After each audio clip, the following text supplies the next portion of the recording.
BJP Congress కలిసి పనిచేస్తున్నారనే వార్తలు వస్తున్నాయి. అవాస్తవం. నేను ఒకటి చెప్తా, let us limit ourselves to some. ఎందుకంటే రేవంత్ రెడ్డి ఆర్ఎస్ఎస్ మెంబర్. ఒకటే చిన్నప్పుడు నేను కూడా ఆర్ఎస్ఎస్ లో చేసిన, but my ideology is Congress. Revanth Reddy గారు తెలుగుదేశంలో ఉండే తర్వాత కాంగ్రెస్ లోకి వచ్చిన ఆయన ఐడియాలజీ కాంగ్రెస్ అవుతుంది.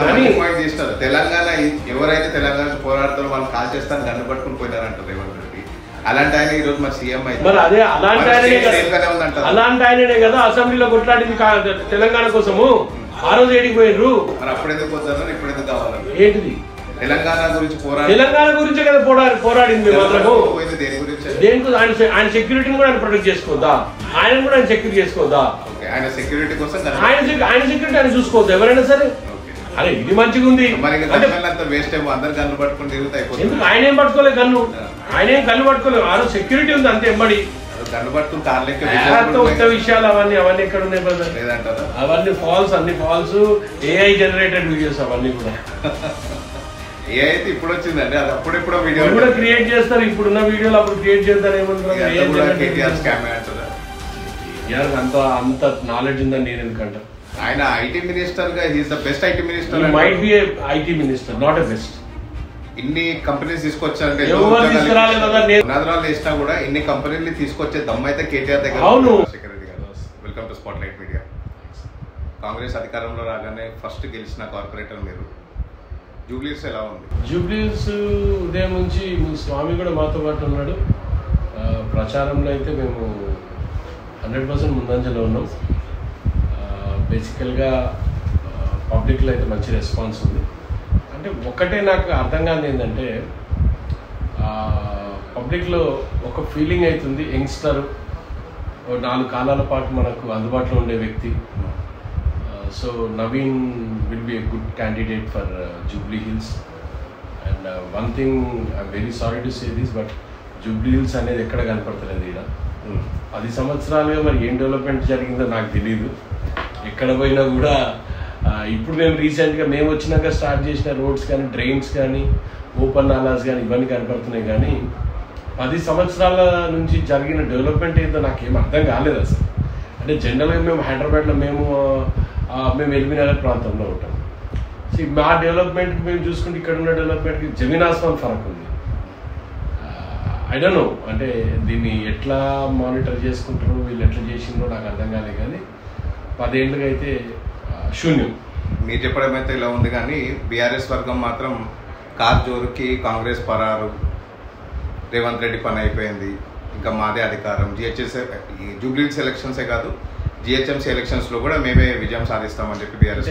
చూడు నవీన్, ఒకటి నేను అంటే రాజకీయాలు మాకు కొత్త ఏం కాదు, ఎన్నో ఎలక్షన్స్ చూసి వచ్చిన వల్ల మేము ఇక్కడ వరకు. ఒకటి నేను క్లియర్గా చెప్తున్నా, అంటే ఎలక్షన్స్ ఎందుకోసం పెడుతున్నాను? డెవలప్మెంట్ కోసం. సిస్టమ్ డెవలప్ కావాలి, అభివృద్ధి జరగాలి, అందరికీ అభివృద్ధి అందుబాటులోకి ఉండాలని ఒకటే ఒక ఉద్దేశంతో మనం సిస్టంలో ఎలక్షన్ వస్తుంది, ఇవన్నీ ఒక రొటీన్ జరుగుతుంటుంది. నేను అడిగేది ఒకటి, ఈరోజు ఆ డెవలప్మెంట్ కనపడతలేదు జూబ్లీహిల్స్లో. అంతా 10 సంవత్సరాలుగా ఎక్కడ పోయింది, ఏడిపోయింది, ఎందుకు డెవలప్ కాలేదు జూబ్లీహిల్స్? ఎందుకు ఇంకా మోరీలు అట్లనే ఉన్నాయి, ఎందుకు ఇట్లా డ్రైనేజ్ అట్లనే ఉన్నాయి? ఇంకా కూడా రోడ్ల మీద డ్రైనేజ్ పారడుతున్నాము, పారుతాయి కొన్ని చోట్ల. మా దగ్గర కూడా పారవంటలేము, కానీ ఇంతగానమా? డెవలప్మెంట్ విషయానికి వస్తే ఎక్కడ చూసినా కూడా మాగంటి గారి శిలాపలకాలకే పరిమితం అయిపోతే కష్టం అండి. సరే, వాళ్ళు 10 ఏళ్ళు ఏం చేయలేదు, 2 ఏళ్లలో వచ్చింది. 140 కోట్లు లాస్ట్ 3 months లో ఖర్చు పెట్టినాం నవీన్. ఎక్కడండి కనిపించట్లేదు. ఇప్పుడు కూడా నాళాలు అట్లనే పొంగుతాయి, ఇంకా పొంగుతాయి. ఇంకొక 2-3 నెలలు అట్లనే పొంగుతాయి. ఎందుకంటే ఇప్పుడే కదా స్టెప్స్ తీసుకుంది మేము. మరి 2 ఏళ్ళు ఏం చేస్తారు మీరు? ఏం చేయకూడదు. ఎప్పుడు 2 ఏళ్ళ నుంచి ఆయనే ఉండే కదా, మేమున్నామా ఇట్లా 2 ఏళ్ళ నుంచి? ఆయన అధికారంలో స్టేట్ రెస్పాన్సిబిలిటీ తీసుకుని ఎమ్మెల్యే ఆయన రెస్పాన్సిబిలిటీ తీసుకొని పనిచేయాల్సిన అవసరం ఉంది కదా. It's not government responsibility.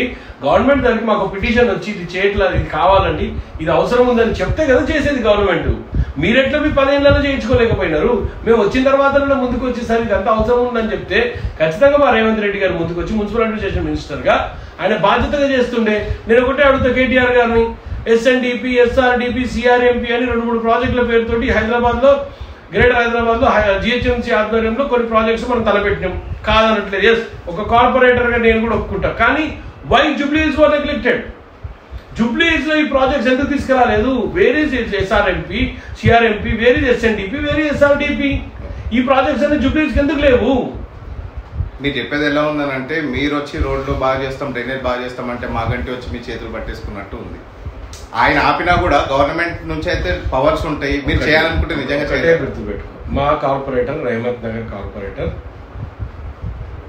CN Reddy garu ఇక్కడ కార్పొరేటర్. ఈ రోడ్స్ కి పక్క రోడ్స్ తేడా చూడండి మీరు. నేను సింపుల్ చెప్తున్నా, మా కార్పొరేటర్ కాంగ్రెస్ కార్పొరేటర్ సిఎన్ రెడ్డి గారు ఇక్కడ. మా దగ్గర జరుగుతున్న ఈ డివిజన్ లో జరుగుతున్న అభివృద్ధికి పక్క డివిజన్ లో జరుగుతున్న అభివృద్ధి ఒకసారి తేడా చూడండి, మీకు అర్థమైపోతుంది. నేను ఒకటే అడుగుతున్నా బ్రదర్, ఈరోజు కాంగ్రెస్ పార్టీ ఉంది అధికారంలోకి, ఒక్కటే అడుగుతా, బర్రెకు గడ్డేసి దున్నపోతుకు పాలు వెండితే వస్తాయా? గవర్నమెంట్ ఎవరున్నారు ఈరోజు? కాంగ్రెస్ పార్టీ. నేను చెప్తున్న డైలాగ్ కాదు సుమా, ఇది కేటీఆర్ పదే పదే బై ఎలక్షన్స్ వచ్చిన రోజల్లా ఆయన కొట్టిన డైలాగే నేను రిపీట్ చేస్తున్నా. బర్రెకు గడ్డేసి దున్నపోతుకు పాలు పెడితే వస్తాయా అని 10 సంవత్సరాలుగా ఏ ఎలక్షన్ అయితే ఆ ఎలక్షన్ లో కేటీఆర్ గంటాపదంగా చెప్పిన డైలాగ్ ఇది. నేను ఈరోజు కేటీఆర్ గారిని స్వయంగా నేను కూడా అడుగుతున్నా ఈరోజు. ఎస్ కేటీఆర్ గారు ఈరోజు చెప్పండి మీరు సమాధానం. ఈ రోజు బర్రె ఎవరు, దున్నపోతు ఎవరు, గడ్డి ఎవరు, పాలు ఎక్కడున్నాయి? మరి దీన్ని లింక్ చేసి ఒకసారి చెప్పండి. పాలిచ్చే బర్రె ఎవరు? కాంగ్రెస్ పార్టీ. గడ్డి ఎవరికి వేయాలి? కాంగ్రెస్ పార్టీకి వేయాలి. అంటే మాకు ఒక ఓటు వేస్తే ఆ ఓటు రూపకంగా గడ్డి తిని పాలు పోస్తాం మేము. అంటే అది నువ్వు చెప్పిన సామెత. నేనేం చెప్పలే నవీన్, ఏ రోజు నేను చెప్పింది కాదు. కేటీఆర్ గారు పదే పదే పదే పదే చెప్పిన డైలాగ్ నేను ఈరోజు చెప్తున్నా. ఓకే, రోడ్స్ డ్రైనేజ్ పక్కన పెడితే 6 గ్యారంటీలు ఏమైపోయినాయండి? ఏ గ్యారంటీ కావాలి? వచ్చిన నెక్స్ట్ డే 22,000 కోట్ల రూపాయలు రుణమాఫీ చేసిన ఘనత కాంగ్రెస్ పార్టీకి ఉంది. సన్న బియ్యం ఇచ్చిన ఘనత కాంగ్రెస్ పార్టీకి ఉంది. అదే విధంగా 500 రూపాయల బోనస్ సన్నోట్లకు విలేజ్లలో 500 రూపాయల బోనస్ ఇచ్చిన ఘనత కాంగ్రెస్ పార్టీకి ఉంది. ఆరోగ్యశ్రీని 10 లక్షల రూపాయలు పెంచిన ఘనత కాంగ్రెస్ పార్టీకి ఉంది. 200 యూనిట్లు ఇచ్చిన ఘనత కాంగ్రెస్ పార్టీది. ఏ స్కీమ్ అమలు కాలేదండి? బస్సు అమలు కాలేదా? ఈరోజు ఫ్రీ బస్సు. ఒక బిడ్డ తల్లిని అడుగుతున్నది ఏం తెలుసా? అమ్మ 100 రూపాయలు అంటలేదు, అమ్మ నా ఆధార్ కార్డు ఇవి అంటుంది ఈరోజు. అమ్మ నా ఆధార్ కార్డు ఇవి, బస్సులో పోవాల్సిన అవసరం ఉన్నది, ఆధార్ కార్డు అవసరం ఉందని ఈరోజు తల్లి ఇంట్లలో 3-4 జెరాక్స్ కలర్ జిరాక్స్ తీసి పెట్టుకుంటున్న ఆధార్ కార్డులు అండి. డబ్బులు దాచిపెట్టుకోవట్లేదు పిల్లల కోసం. ఫ్రీ బస్ వల్ల సంసారాలు ఎవరండి చెప్పిన వాళ్ళు? ఫ్రీ బస్ వల్ల కొట్టుకుంటున్నారు, జుట్లు. అది చిన్న అదేంటిది మీడియా మార్కెటింగ్ కోసం చేసుకున్న అంశాలను తీసుకొచ్చి ఆడవాళ్ళని ఏదైతే అవమానిస్తున్నారు కేటీఆర్ గారు, చాలా తప్పండి. ఓ రోజు ఏమన్నాడండి, డాన్సులు చేసుకోండి అని మాట్లాడు, బ్రేక్ డాన్స్ చేసుకోండి అని మాట్లాడండి ఇదే బస్సులల్లో. అదండి మనం ఆడవాళ్ళని గౌరవించాల్సిన విధానం. ఈ విధంగా కేటీఆర్ గారు మాట్లాడాల్సింది. మరి బస్సు ఒకటి ఇచ్చారు కానీ స్కూటీ మర్చిపోయినారా? స్కూటీ కూడా ఇస్తామండి. ఇప్పుడు ఇంకా 5 ఏళ్ల తర్వాత ఇస్తారా? మాకు ఎన్ని రోజుల కోసం గవర్నమెంట్ ఇచ్చిందండి? 5 ఏళ్ల కోసం ఇచ్చింది. ఒప్పుకుంటాం కదా. అంటే మళ్ళీ నెక్స్ట్ ఎలక్షన్స్ అప్పుడు అదే స్కీమ్ అమలు పరిచి మళ్ళీ గెలుద్దాం. ఖచ్చితంగా ప్రతి పార్టీ చేసేది అదే. మా పార్టీ దానికన్నా ముందే ఇస్తాం. 5 ఏళ్లు మాకు గ్యారంటీలు అమలు చేయమని 5 ఏళ్ళు ఈ ప్రభుత్వానికి ఇచ్చినప్పుడు ఆ 5 ఏళ్లలో మేము చేయకపోతే మా తప్పు, కానీ చేయకపోతే ఆటోమేటిక్ గా పబ్లిక్ నిలదీస్తారు మమ్మల్ని. స్కూటీ ఇవ్వకపోయినా పర్వాలేదు, కనీసం షాదీ ముబారక్, కళ్యాణ లక్ష్మి. ఎవరు చెప్పినండి షాదీ ముబారక్, కళ్యాణ లక్ష్మి ఆపినామని? ఎక్కడ అడిగినా కూడా అదే చెప్పారు. ప్రతి చోట ఈ ఒక్క కాన్స్టిట్యున్సీలో 40,000 మంది రేషన్ దూరం కావద్దు. 10 సంవత్సరాలుగా రేషన్ కార్డు లేని ప్రజలందరికీ కూడా 40,000 రేషన్ కార్డులు ఈ కాన్స్టిట్యున్సీలో ఇచ్చిన గంట కాంగ్రెస్ పార్టీదా కాదా అనేది ఒక్కసారి ఆ రేషన్ షాప్లలో అడిగి చూడండి మీరు. మంచి పాయింట్ ఇస్తారు. రేషన్ కార్డు అంటే గుర్తొచ్చింది, ఆ రేషన్ బియ్యం ప్లాస్టిక్ బియ్యం అని అంటున్నారు. ఇది మా మాట కాదు, పబ్లిక్ అన్న మాట. ఒక్కటే గుర్తుపెట్టుకో బ్రదర్, రేషన్ బియ్యం వల్ల చిన్న మెటీరియల్స్ ఉంటాయి. ఎందుకు తెలుసా? వేరే క్రిములు ఎంటర్ కాకుండా చేయడానికి ప్రభుత్వం తీసుకున్న నిర్ణయం. అది క్లినికల్లీ ప్రూవ్డ్. అది ఏం మాట్లాడతారు బ్రదర్? ఏ దానికి తేడా తెలియకుండా మాట్లాడతారు. కేటీఆర్ అదే మాట్లాడమని చూద్దాం. ఎవరో మాట్లాడిందని నేను, కేటీఆర్ చదువుకున్నాడు కదా, నిజంగా ఆ బియ్యంలో ప్లాస్టిక్ బియ్యం ఉన్నవని నిరూపించమని బ్రదర్ నేను ఛాలెంజ్ చేస్తాను. ఈ బియ్యానికి, ప్లాస్టిక్ బియ్యానికి ఎక్కువ ఖర్చు అవుతుంది మీరు అనుకుంటారేమో. ఈరోజు నేను నిరుపేదలు ఏం ఎక్స్పెక్ట్ చేస్తాం బ్రదర్? రోటీ కపడా మకాన్. రోటీ రోటీ అయితే ఇచ్చేస్తున్నాం బియ్యం రూపకంగా. ఇల్లు ఎప్పుడో ఇచ్చిన మా ఇంద్రమ్మ ఇల్లు, ఎన్నో ఇంద్రమ్మ ఇల్లు ఇచ్చిన ఊర్లలో ఈరోజు 5 లక్షల రూపాయలు ఇస్తుంటే సస్యశ్యామలంగా ఊర్లు ఉంటే మీరు ఈరోజు ఇంత మాట్లాడితే ఎట్లా? రుణమాఫీ చేస్తారా? రుణమాఫీ ఎందుకు చేయలేదు? 22,000 కోట్ల రుణమాఫీ చేసినాము. పెన్షన్లు పడట్లేదని చెప్పి మాకు దవాఖాన పోవడానికి మందులు తెచ్చుకోవడానికి కూడా లేదని ముస్లిం. కొత్త పెన్షన్లు ఈ రోజు వరకు కొత్త పెన్షన్లు అనేవి స్టార్ట్ చేయలేదు. పాత పెన్షన్లు ఏవైతే 2,000 రూపాయల పెన్షన్ ఉందో ఖచ్చితంగా ఆ పెన్షన్ 5 తారీఖు 10 తారీఖు లోపల ముసలోళ్ళ అకౌంట్లలో పడుతున్నాయి. ఎవరి కూడా దీంట్లో ప్రాబ్లం రావట్లేదు. ఇప్పుడు ఇంటింటికి వెళ్ళి ప్రచారం చేస్తున్నారు. మీరు నిజంగా గుడమే చేసుకుని చెప్పండి, మీకేమనిపిస్తుంది? బీఆర్ఎస్ గెలుస్తుందా, కాంగ్రెస్ గెలుస్తుందా? 100% చెప్తున్నా బ్రదర్. నేను కాంగ్రెస్ వాదిగా పక్కన పెడితే ఖచ్చితంగా ఈ రాష్ట్రంలో రేవంత్ రెడ్డి గారి నాయకత్వంలో కాంగ్రెస్ పార్టీ జూబ్లీహిల్స్ నియోజకవర్గంలో నవీన్ యాదవ్ గారు అత్యధిక మెజార్టీతో గెలుస్తారు. ఈసారి ఎంత మెజారిటీ రావచ్చు? ఇక అత్యధిక మెజార్టీ బ్రదర్. నేను మెజార్టీ మీద ఛాలెంజ్ చేసే వ్యక్తిని కాదు, అత్యధిక మెజార్టీ అయితే వస్తుంది. ఖచ్చితంగా నవీన్ యాదవ్ గారు ఇక్కడ ఎమ్మెల్యేగా ఉంటారు. 10 కాలాల పాటు ఆయన సేవలు ఈ ప్రాంతానికి అందిస్తారు. మినిస్ట్రీ ఇస్తారా ఆయనకి? గెలుస్తుంది? చాలా పెద్ద క్వశ్చన్. నేను లోకల్ కార్పొరేటర్ గా, ఒక లోకల్ జిహెచ్ఎంసీ ఫ్లోర్ లీడర్ గా నా లిమిటేషన్స్, క్యాబినెట్లు అవన్నీ చెప్పే అంశాలు కావు. ఇప్పుడు లేడీ వర్సెస్ రౌడీ అనేది ఒకటి బాగా తీస్తున్నారు బయటికి. So as a person Naveen Yadav ఎలాంటి వారు? నేను ఒకటి చెప్తాను. రాజకీయాల దీని రోజే అన్నిటికీ ప్రిపేర్ అయి ఉండాలి. అన్నిటికీ ప్రిపేర్ అయి ఉండాలి. ఎన్ని విషయాల మీదన్నా మనం నెగిటివ్గా చేసే ప్రయత్నం చేస్తారు. దాంట్లో అది కూడా ఒక భాగం. దానికి భయపడి రాజకీయాల నుంచి వైదొలుగుతాం అనేది ఉండదు.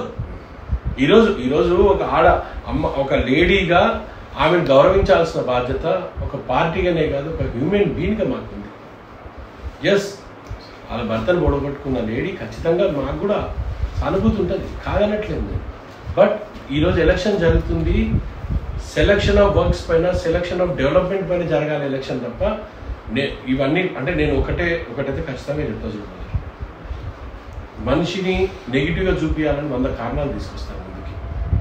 అవిటిని మనం భయపడి రాజకీయాల నుంచి దూరం ఉండడం చాలా కష్టం. ఒక మంచి లీడర్ని కోల్పోతాం. మీరు గుర్తుపెట్టుకుని, ఒక మంచి లీడర్ని ఈ ప్రాంతం కోల్పోతారు. అట్లా ఇట్లా జరుగుతుంది. సో కార్య రావాలి, కేసీఆర్ గెలవాలనే వాళ్ళకి ఇచ్చే సమాధానమే. నేను ఒకటే చెప్తున్నా బ్రదర్, ఈ రోజు రేవంత్ రెడ్డి గారి నాయకత్వంలో మేము చేసిన తప్పు లేదో ఒకసారి మాకు చెప్పండి. 2 సంవత్సరాలు గవర్నమెంట్ వచ్చింది, ప్రతి విషయంలో ముందున్నాం. హైడ్రా 278 ఎకరాల ల్యాండ్ ఈరోజు కబ్జాల కోరల నుంచి మేము బయటికి తీసుకొని వచ్చినాం. ఈరోజు మమ్మల్ని అంటారే మూసీ పునర్నిర్మాణం జరగాలంటే ఏ ఒక్క ఎంపీ కూడా ముందుకు రాడే. మూసీ చుట్టూన్న బీజేపీ ఎంపీలు అందరు బీజేపీ ఎంపీలు ఉన్నారు, ఒక్కరు ముందుకు రాలే. బీజేపీ వాళ్ళు ఎక్కడ రాణిస్తున్నారండి? ఎప్పుడు చూసినా ఏమై వాళ్ళ వెనకనే తిరుగుతున్నారు. వాళ్ళు మాత్రం ఇద్దరు పైర్లాగా పైరా తోడుదెత్తమని వాళ్ళు వార్నింగ్ ఇస్తున్నారు. బీజేపీ రావద్దని హైడ్రా వాళ్ళు ఓల్డ్ సిటీకి పోయే దమ్ముందా అని చెప్పి సవాల్. ఆల్ సిటీస్, ఓల్డ్ సిటీ ఈ సిటీ అనేది లేదు, అన్ని సిటీస్ లో హైడ్రా ఉంటది. మరి ఒకటి గుర్తుపెట్టుకో, మా సీఎం గారు పదే చెప్తుంటారు, it's no more a old city, it's a city. It a city with culture. City ఏంది బ్రదర్? ఓల్డ్ సిటీ ఎందుకు అనాలి? ఓల్డ్ సిటీలో ఏం లేదు. ఓల్డ్ సిటీలో ఒకసారి గుర్తు చేసుకోండి, సాలార్ జంగ్ మ్యూజియం ఓల్డ్ సిటీని, చార్మినార్, చౌమలా ప్యాలెస్, ఇవన్నీ కూడా మన heritage brother. It's not a old city, it's a heritage city. Okay, that's fine. Old city కాదు, new city. yes, should be a new city. Very nice. So my Hydraa బుల్డోజర్లు old సిటీలోకి ఎందుకు వెళ్ళాలి? అన్ని చోట్ల పోతున్నాయి. రాజేంద్ర నగర్ లో పోలేదా? ఓల్డ్ సిటీలో FTL లో ఓఐసీ కాలేజ్ ఉంది, దాన్ని టచ్ కూడా ఒకటే కాదు, అనురాగ్ కాలేజ్ కూడా దాంట్లోనే ఉంది, దాన్ని కూడా ఆపినాం కదా. మల్లారెడ్డి కాలేజ్ మీద అది కూడా దాంట్లోనే ఉంది, ఆపినాం కదా. మల్లారెడ్డి నేను కొట్టలే కదా. మల్లారెడ్డి కొట్టకపోయినా కాలేజ్ అయితే కూల్చినారు. కొన్ని కాలేజ్ లిమిటేషన్స్ ఉన్నాయి, కాలేజ్ కాబట్టి ఆపినాం. ఎందుకు నాగార్జున కొట్టలేదా? కావేరీ సీట్స్ వాళ్ళని టచ్ చేసినట్టు ఏఎంఐ ప్రెసిడెంట్ ఓఐసీ మాత్రం టచ్ చేయలేదు. ఎందుకు మల్లారెడ్డి గారు మల్లారెడ్డి గారు ఎమ్మెల్యే కదా, ఆయన టచ్ చేసినామా? మరి ఓట్లు పోతే మైనారిటీ ఓట్లు రావాలి. ఒక్కటే గుర్తుపెట్టుకో, పేదవాళ్ళ ఇల్లు కూర్చున్న ఎక్కడ ఒక్క పేదవాళ్ళ ఇల్లు గులగొట్టినట్టు నాకు చూపి బ్రదర్. నేను ఛాలెంజ్ చేస్తున్నా. సున్నం చెరువు దగ్గరనే అవును, అంటే 400 గదాలలో ఇల్లు కట్టుకుని 700 గదాలలో 7 ఫ్లోర్లు ఇల్లు కట్టుకుంటే అది పేదోడిల్లా. గుడిసెల్లో ఉండే వాళ్ళ స్థలాలు కూడా పోయినాయి. అంటే కబ్జా చేసి ఏదైనా చేయొచ్చు. ఈ రోజు మాకంటే గోపినాథ్ ఆ గుడిసెలు తీసేసి డబుల్ బెడ్రూమ్ ఇచ్చారు అంటున్నారు. ఎవరు చెప్పారు బ్రదర్? నేను చాలా క్లియర్ గా చెప్తున్నా బ్రదర్. సున్నం చెరువే గానీ ఎక్కడన్నా గానీ 700 గజాలల్లో 7 ఫ్లోర్ల బిల్డింగ్ కట్టినోడు మీకు పేదోడు కనపడుతుండే. 500 గజాలలో 6 ఫ్లోర్ల బిల్డింగ్ అన్నోడు మీకు పేదోడు కనపడుతుండే. గండిపేట దగ్గర ఫామ్ హౌస్ అన్ని మీకు పేదోళ్ళ ఫామ్ హౌస్ కనపడుతున్నాయి. నాగార్జునలో కూడా మీకు పేదోడు కనపడుతున్నాడే. 278 ఎకరాల చెరువులు, అనకాంతమైన చెరువులు బయటికి తీసుకొని వస్తే దాంట్లో మీకు పేదోడు కనపడ్డా? పెద్దోడు కనపడతలేడా? 278 ఎకరాల చెరువుని అన్నకరంతమైన చెరువుని ఈరోజు అందుబాటులోకి తీసుకొచ్చిన ఘనత హైదరాబాద్ కాంగ్రెస్ పార్టీ రేవంత్ రెడ్డి గారి నాయకత్వంలో జరిగింది బ్రదర్. అది ఎందుకు ఆలోచిస్తలేరు? మూసి పునర్నిర్మాణం జరగాలని మేము ఒత్తుకుంటే ఒక ఆయననేమో అంబర్పేటలో ధర్నా చేస్తాడు, ఇంకో ఆయన పోయేమో నాగోల్లో ధర్నా చేస్తాడు. ఒక ఎంపీ ఇదే ప్రాంతంలో, నేను మర్చిపోతున్నా, ఇదే ప్రాంతం చేసే సికింద్రాబాద్ ఎంపీ ఆయన రెస్పాన్సిబిలిటీ లేదా? జూబ్లీహిల్స్ ఎందుకు డెవలప్ కాలేదని ఎందుకు ఆలోచన చేయలేదు? కిషన్ రెడ్డి గారు ఎక్కడికి పోయినారు? ఎందుకు జూబ్లీహిల్స్ డెవలప్మెంట్? జూబ్లీహిల్స్ కూడా ఒక భాగమే కదా, సికింద్రాబాద్ పార్లమెంట్ స్థానంలో జూబ్లీహిల్స్ కూడా ఒక భాగమే కదా, ఆయన ఎందుకు డెవలప్ చేయలేకపోతున్నారు? ఇప్పుడు బీజేపీ మినిమం రెస్పాన్సిబిలిటీ ఉండాలి కదా. బీజేపీ కాంగ్రెస్ కలిసి పనిచేస్తున్నారనే వార్తలు వస్తున్నాయి, అవాస్తవం. నేను ఒకటి చెప్తా, యాజ్ ఏ మీరు ఒక మీడియా పర్సన్ గా మీరు ఆ క్వశ్చన్ అడిగితే ప్రపంచం అవుతుంది కదా. అంటే నేను అదే చెప్తున్నాను, let limit our self to some. ఎందుకంటే రేవంత్ రెడ్డి ఆర్ఎస్ఎస్ మెంబర్. ఒకటే చిన్నప్పుడు నేను కూడా ఆర్ఎస్ఎస్ లో చేసిన, but my ideology is Congress. Revanth Reddy గారు తెలుగుదేశంలో ఉండే తర్వాత కాంగ్రెస్ లోకి వచ్చిన ఆయన ఐడియాలజీ కాంగ్రెస్ అవుతుంది. పాయింట్ చేసినారు, తెలంగాణ ఎవరైతే తెలంగాణ పోరాడతారో వాళ్ళని కాల్ చేస్తాను గన్ను పట్టుకుని పోయినారంటారు రేవంత్ రెడ్డి. అలాంటి ఆయన ఈ రోజు మరి సీఎం అయితే మరి అదే అలాంటి ఆయననే కదా అసెంబ్లీలో కొట్లాడింది తెలంగాణ కోసము. ఆ రోజు ఏడికి పోయినరు, మరి అప్పుడు ఎందుకు వద్దన్నారు, ఇప్పుడు ఎందుకు కావాలన్నారు? ఏంటిది? తెలంగాణ గురించి తెలంగాణ గురించే కదా పోరాడింది మేము అందరము. దేని గురించి? దేనికి? ఆయన సెక్యూరిటీని కూడా ఆయన ప్రొటెక్ట్ చేసుకోవద్దా? ఆయన కూడా ఆయన సెక్యూరిటీ చేసుకోవద్దా? ఆయన సెక్యూరిటీ కోసం ఆయన సెక్యూరిటీ ఆయన చూసుకోవద్దు ఎవరైనా సరే. అరే ఇది మంచిగా ఉంది, వేస్ట్ ఏమో అందరు గన్ను పట్టుకుని తిరుగుతాయి. ఎందుకు? ఆయన ఏం పట్టుకోలేదు గన్ను, ఆయన ఏం గన్ను పట్టుకోలేదు. ఆ రోజు సెక్యూరిటీ ఉంది అంతే. ఎంబడి గన్ను పట్టుకుని కార్ లెక్క విషయాలు అవన్నీ ఎక్కడ ఉన్నాయి లేదంటారా? అవన్నీ ఫాల్స్, అన్ని ఫాల్స్, ఏఐ జనరేటెడ్ వీడియోస్ అవన్నీ కూడా. ఏ అయితే ఇప్పుడు వచ్చిందండి, అది అప్పుడెప్పుడో వీడియో కూడా క్రియేట్ చేస్తారు. ఇప్పుడున్న వీడియోలు అప్పుడు క్రియేట్ చేస్తారు. కేటీఆర్ స్కామే అంటారా? కేటీఆర్ అంత నాలెడ్జ్ ఉందని నేను ఎందుకంటా. ఆయన ఐటీ మినిస్టర్ గా he's the best IT minister. Might be IT minister, not a best. ఇన్ని కంపెనీస్ తీసుకొచ్చారంటే ఎవరు తీసుకురాలేదు కదా. నేదురుమల్లి జనార్దన్ రెడ్డి గారు హైదరాబాద్ లో హైటెక్ సిటీ స్థాపించి కాంగ్రెస్ పార్టీ పునాది వేసింది ఐటీ సెక్టార్ కి. రాజీవ్ గాంధీ గారు, ఆ తర్వాత మన స్వర్గీయులు పివి నరసింహారావు గారు తీసుకొచ్చిన ఐటీ తప్ప ఏ ఒక్క పర్సన్ కూడా క్రెడిబిలిటీ తీసుకోవడానికి అర్హత లేదు. ఈ రాష్ట్రంలో ఐటీని పరిచయం చేసింది నేదురుమల్లి జనార్దన్ గారు. ఆ రోజు ఐటీ హబ్ గా హైటెక్ సిటీ ఉండాలనే ఉద్దేశంతో పునాదిరాలు వేసింది కాంగ్రెస్ పార్టీ, కానీ వేరే ఏ పార్టీ కాదని నేను ఖచ్చితంగా చెప్తున్నాను. నేను పునాదిరాలు వేసినా కూడా ఎన్ని కంపెనీలు తీసుకొచ్చే దమ్మైతే కేటీఆర్ దగ్గర. అవును, కిరణ్ కుమార్ రెడ్డి గారి పీరియడ్ లో ఈ హైదరాబాద్ లో కిరణ్ కుమార్ రెడ్డి పీరియడ్ లో ఇన్ఫ్రాస్ట్రక్చర్ డెవలప్ అయినంత మంచిగా ఇంకా ఎవరి హయాంలో జరగలేదు. ఇప్పుడు మా హయాంలో మళ్ళీ జరుగుతుంది. ఇప్పుడు మరి సీఎం రేవంత్ రెడ్డి గారు ఇక్కడ ప్రచారం చేయడానికి వస్తారంటారు. ఒక 6 days షెడ్యూల్ ఉంది. మరి నిజంగా ఆయన ప్రచారం చేస్తే పాజిటివా నెగటివా? ఎందుకంటే ఈ మధ్య కాలంలో చూస్తున్నాను ఆ కండవాల పైన కానీ వేరే పాంప్లెట్లకు కానీ ఎక్కువగా రేవంత్ రెడ్డి గారు ఈ రాష్ట్రంలో నాయకత్వం వహిస్తున్న సీఎం గా ఖచ్చితంగా ఆయన పేరుతోటి మేము ఎలక్షన్ కొట్లాడుతున్నాం, ఆయన పేరుతోనే ఎలక్షన్ గెలవబోతున్నాం. ఖచ్చితంగా 100 రూపాయలు గుర్తుపెట్టుకోండి నవీన్. మీరు ఏమో నేను విన్న దాన్ని బట్టి అయితే కాంగ్రెస్ కి నవీన్ యాదవ్ పేరు అనేది ఫేవర్, కానీ నవీన్ యాదవ్ కి మాత్రం పార్టీ ఫేవర్ కాదు. ఆయనకు కనుక బీఆర్ఎస్ నుంచి బీజేపీ టికెట్ వస్తే ఈజీగా గెలిచిపోతున్నారు. అంటే అప్పుడు సునీత అప్పుడు పోటీలో ఉండకుండా ఈయన కనుక పార్టీలో ఉంటే ఆయనకు టికెట్ ఇచ్చిండే బీఆర్ఎస్ వాళ్ళు ఇంట్లో కూర్చొని గెలుస్తున్నారు. రేవంత్ రెడ్డి గారి వల్లనే కాంగ్రెస్ పార్టీ అధికారంలో ఉంది. కాంగ్రెస్ పార్టీ అధికారంలో ఉంటుంది 4 కాలాల పాటు. ఖచ్చితంగా మీరు గుర్తుపెట్టుకోండి. ఒక కాంగ్రెస్ పార్టీ కార్యకర్తగా 30 సంవత్సరాల నుంచి కాంగ్రెస్ పార్టీ పనిచేసిన కార్యకర్తగా నేను నిక్కచ్చిగా చెప్తున్నా, రేవంత్ రెడ్డి గారి నాయకత్వంలో ఈ రాష్ట్రంలో అభివృద్ధి ప్రధానం ముందుకు తీసుకుపోతుంది. కొంత అప్పులు చేసిన పుణ్యమా అంటూ మనందరం ఇబ్బంది పడుతున్నాం తప్ప ఖచ్చితంగా ఈ రాష్ట్రం ముందంజలో ఉంటుంది. ఇప్పుడు 2028లో ఎలక్షన్స్ జరుగుతాయి. ఈసారి మరి బీఆర్ఎస్ గెలుస్తుంది అంటున్నారు. బీఆర్ఎస్ ఒకటే గుర్తుపెట్టి. ఆ రోజు ఎన్ని వచ్చినాయి? అసెంబ్లీకి వచ్చిన సీట్లు పార్లమెంట్ లో లేవు. ఇక ఇప్పటి నుంచి అసలు ఉండదు. ఇది బై ఎలక్షన్ మటుకే, కానీ ఇది బై ఎలక్షన్ టాటా వాళ్ళకు. Tata bye election. MP elections లో కావాలని చెప్పి రఘునందన్ రావుని గెలిపించడానికి ఒక డమ్మీ క్యాండిడేట్ పెట్టినారనే వాదనలు బాగా వినిపించినాయి. అది అవాస్తవం అంటారు. ఇక్కడ కిషన్ రెడ్డి గారు గెలవడానికి వాళ్ళు ఏం క్యాండిడేట్ పెట్టిపోతారు అట్లంటే అట్లా అనొచ్చా ఒక పార్టీని?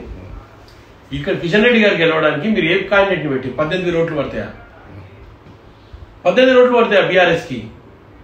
టోటల్ బీఆర్ఎస్ పార్టీకి ఇక్కడ నుంచి అక్కడి వరకు 7 కాన్స్టిట్యున్సీలు కలుపుకుంటే 18 ఓట్లు పడతాయా బ్రదర్? అంటే మీరు డమ్మీ క్యాండిడేట్ పెట్టిరా అంటే అంటే ఇది రిటర్న్ గిఫ్ట్ అనమాట.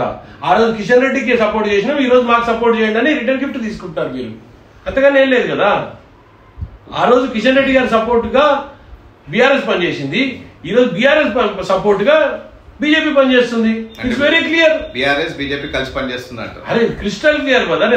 నేను చెప్తా, నా ఎలక్షన్ లోనే ఒక్క నిదర్శనం.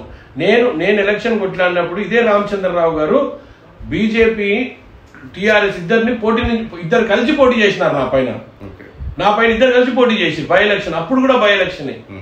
అప్పుడు కూడా ఆకుల రమేష్ గౌడ్ గారి మరణం తర్వాత సంభవించిన ఎలక్షన్. వాళ్ళిద్దరు కలిసి కుమ్మక్కై నా పైన ఎలక్షన్ కొట్లాడితే కూడా ప్రజలు, అక్కడ ఉన్న ప్రజలు నా పైన నమ్మకం పెట్టి నన్ను గెలిపించారు. ఈరోజు ఖచ్చితంగా అది రిపీట్ అవుతుంది ఇక్కడ కూడా. ఈ రోజు బీఆర్ఎస్ బీజేపీ కలిసి కొట్లాడుతున్నాయి, కనపడకుండా కలుస్తున్నాయి. కానీ మరి బీజేపీ క్యాండిడేట్ లంకా దీపక్ రెడ్డి మాత్రం చాలా ధీమాగా ఉన్నాడు. ధీమా ఉండాలి, నిల్చున్న ప్రతి క్యాండిడేట్ కి ధీమా ఉండాలి బ్రదర్. ధీమా లేకుండా ఎలక్షన్ ఎందుకు కొట్లాడాలి? నేను అడుగుతున్న దీపక్ రెడ్డి గారిని ఒకటే క్లియర్ గా, మీ అధిష్టానంలో ఉన్న సంజయ్ గారు కానివ్వండి, కిషన్ రెడ్డి గారు కానివ్వండి, అరవింద్ గారు కానివ్వండి, వీళ్ళందరూ కూడా ఎందుకు ప్రచారంలో దూసుకుపోతలేరు? ఎందుకు ప్రచారాన్ని స్తబ్దతగా పెట్టినారు? మీరు లోపకార ఒప్పందం చేసుకున్నారని, మీ రామచంద్రరావు గారు లోపకార ఒప్పందం చేసుకున్నారని చాలా మంది బయట మాట్లాడుతుంటే మాకు వినబడుతున్నది. ఇది నిజమా కాదా అనేది లంకా దీపక్ రెడ్డి గారు చెప్పాలి. ఖచ్చితంగా నేను సూటిగా ప్రశ్నిస్తున్నా. ఎందుకు ప్రచారంలో వెనుకబడిపోయింది? వెనక పడేయబడ్డది ఈ లీడర్ల వల్ల. 8 మంది ఎంపీలు ఉన్న ఈ రాష్ట్రంలో బీజేపీ పార్టీకి 8 మంది ఎంపీలు ఉన్నారు, 8 మంది ఎమ్మెల్యేలు ఉన్నారు. ఎక్కడున్నారు? జూబ్లీహిల్స్లో ఎక్కడ కనపడతలేరే? కనపడితే కాంగ్రెస్ పార్టీ మినిస్టర్లు కనపడుతున్నారు, కలిస్తే కాంగ్రెస్ పార్టీ ఎమ్మెల్యేలు కనపడుతున్నారు, కనపడితే కాంగ్రెస్ పార్టీ ఎంపీలు కనపడుతున్నారు, కనపడితే కాంగ్రెస్ పార్టీ చైర్మన్లు కనపడుతున్నారు, కనపడితే కాంగ్రెస్ పార్టీ కార్పొరేటర్లు కనపడుతున్నారు తప్ప ఎక్కడ కూడా 8 మంది ఎంపీలు కానీ, ఎక్కడ 8 మంది ఎమ్మెల్యేలు కానీ ఎక్కడ కనపడతలేరు నాకు. ఎక్కడ పోయినారు? Why their absence? This absence will definitely ఒక అనుమానం అనేది ఖచ్చితంగా పబ్లిక్ లో తీసుకొని వస్తుంది. నేను చాలా ఖచ్చితంగా చెప్తున్నా బ్రదర్ ఈ విషయం. మీ స్పీడ్ చూస్తూ, మీ ఉత్సాహం చూస్తుంటే మీరు ఇక్కడ కాదు అసెంబ్లీలో ఉండి ఫైట్ చేయాల్సిన క్యాండిడేట్ లాగా అనిపిస్తుంది. So thank you so much for the interview. Next elections లో మీరు ఎమ్మెల్యే అయ్యి ఇలానే పోరాడి ప్రజలకు ఉపయోగపడాలని నేను నవీన్ ఒకటే రిక్వెస్ట్ గుర్తుపెట్టుకో. ఈ ప్రాంతంలో జూబ్లీహిల్స్లో నేను మహబూబ్నగర్ బిడ్డలందరికీ కూడా చెప్తున్నా, 68,000 మంది మనం ఉన్నాం. ఈ జూబ్లీహిల్స్ ప్రాంతంలో 68,000 మంది మహబూబ్నగర్ బిడ్డలు ఉన్నారు. ఈ బిడ్డలందరినీ నేను కోరుతున్నా, మన బిడ్డ ఈరోజు ముఖ్యమంత్రిగా ఉన్నాడు, ఆ బిడ్డకు అండగా మనం నిల్చోవాలి. రేవంత్ రెడ్డి గారు ఒక మహబూబ్నగర్ బిడ్డగా, మహబూబ్నగర్ నిర్లక్ష్యం చేయబడ్డ మహబూబ్నగర్కి ఈరోజు రేవంత్ రెడ్డి గారు ముఖ్యమంత్రి రూపంలో మన కోసం వచ్చిండు. ఖచ్చితంగా మహబూబ్నగర్ అభివృద్ధి జరగాలంటే రేవంత్ రెడ్డి గారి నాయకత్వాన్ని ముందుకు తీసుకుపోవాల్సిన అవసరం ఉన్నది. ఆ నాయకత్వాన్ని బలపరచాల్సిన అవసరం ఉన్నది. రానున్న ఎలక్షన్లో 68,000 మంది ఓటర్లు ఖచ్చితంగా కాంగ్రెస్ పార్టీకి, నవీన్ యాదవ్ గారికి అండగా నిలవాలి. రేవంత్ రెడ్డి నాయకత్వాన్ని బలపరచాలి. Thank you very much.